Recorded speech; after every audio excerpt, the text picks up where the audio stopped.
دوبا کأن لم یلبثوا الا ساعة من النهار دوبا داسې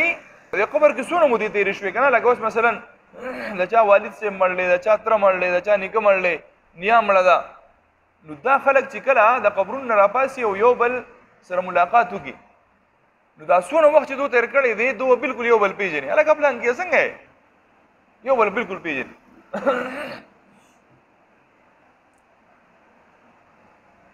دو به داسې سوچ کوي چې مونږ په دې قبر کې لږ غوندې کې ټایم تېر کړو بس یا چېرته سهار خوښ شو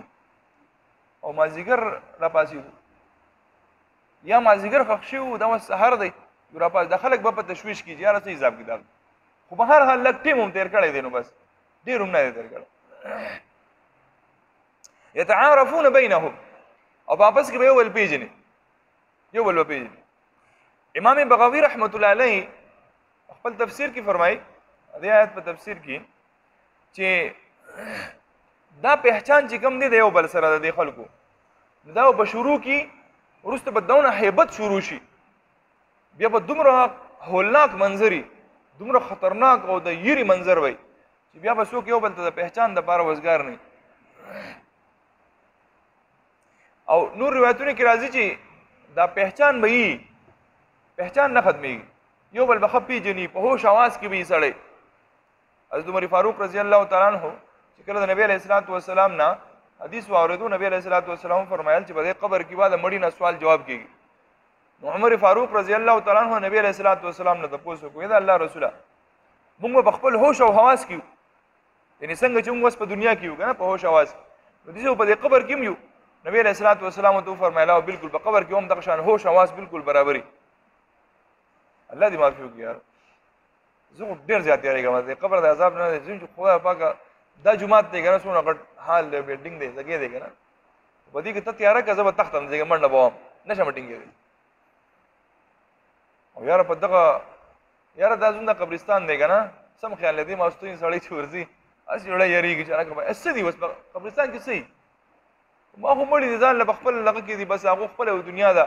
نه ستا پسې راپاسېدی شي چې راشي پسې چې یری دی که څنګه چې د هندوانو عقیده ده یا دا ځینې بېوقوفه خلک د هغو وایي چې بهی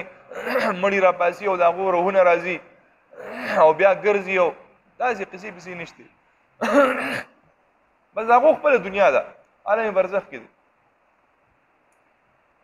اوس یاره دقلته یو سړی په دې قبر کې کېدي یوازې او بیا داسې هم نږدې که نه د پاسه پې تبۍ کېدي او بیا پې کاڼي او سوري مکمل بند کړي او د خاوره په منونو کې ور واړی او وای په هوش او حواس کې به څنګه چې دی دغه شي عمر رضی الله تعالی عنہ فرمایي نبی علیه السلام فرمایل بالکل په هوش حواس کې وي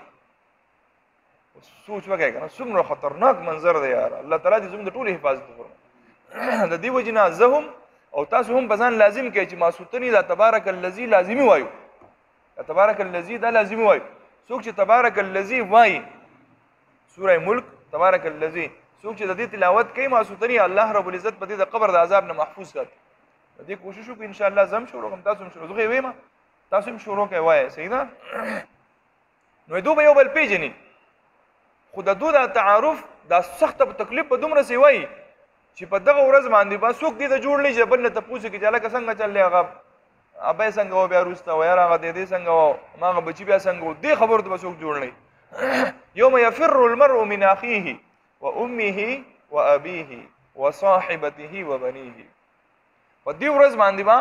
ښځه د خاوند نه تښتي خاوند به د ښځې نه تښتي مور به د زوی نه تښتي زوی به د پلار نه تښتي لور به د مور نه تښتي یو بل نه منډې وي وجه څه ده لکل امرئ یومئذ شأن یغنیه ځکه چې به دغه معامله داسې ده د دې ورځې ده چې هر سړی به د بل نه مستغني کړي هر سړی به د بل نه بېزاره زمونږ چې په دنیا کې دا کم غیرتونه کوو د خلکو دپاره او دا کومې منډې تړلي وي هلته ګورې بیا دا نشته هر سړی به خپل بوج وړي او روان وي الله تعالی دې زموږ حفاظت وفرمایي نو هغو فرمایي چې د دې ورځې دا احوال داسې دي چې دغه هیبت د وجې نه به یو بل سره تعارف نه کوي نور یو بل به پېژني خبره به نه کوي صرف نور به داسې پته یې لکه دا پلانکې دی دا مولانا صاحب دی دا تبلیغي صاحب دی دا دکاندار دی داسې به یو بل پېژني